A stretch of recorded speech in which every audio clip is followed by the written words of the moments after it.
Okay, so here we're given unknowns in the powers. So pause the video now and have a go at this if you can see even the first step to take.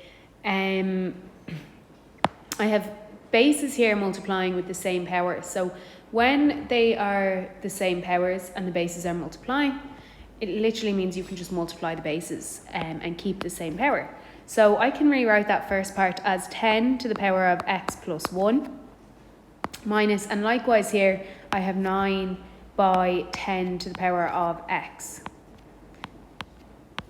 Okay, and then my minus 2 there. So if you didn't spot that you could do that, you can take that down now and try and finish the question off yourself.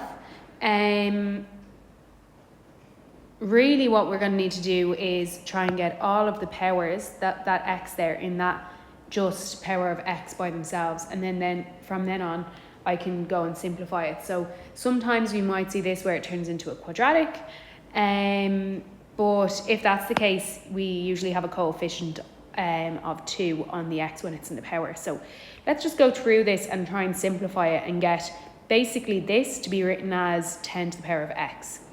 So I want to try and split up the adding that's happening in the power. So go to your log tables and see that when the powers are adding, what that actually meant was that they could be written as 10 to the power of x multiplying a 10 to the power of 1. Okay, and then I have minus 9 to the power, or times 10 to the power of x minus 2 is equal to 0. So if I have 10 by 10 to the power of x minus 9 by 10 to the power of x, I can subtract those the exact same way I could if I had 10x minus 9x. Okay, it's 10 by some unknown minus 9 by some unknown. So that's just going to give me 10 to the power of x. 1 times 10 to the power of x, or just 10 to the power of x. Okay, minus 2 is equal to 0. So I need to figure out what x is here. So I'm going to try and start isolating it. So I'm going to move that minus 2.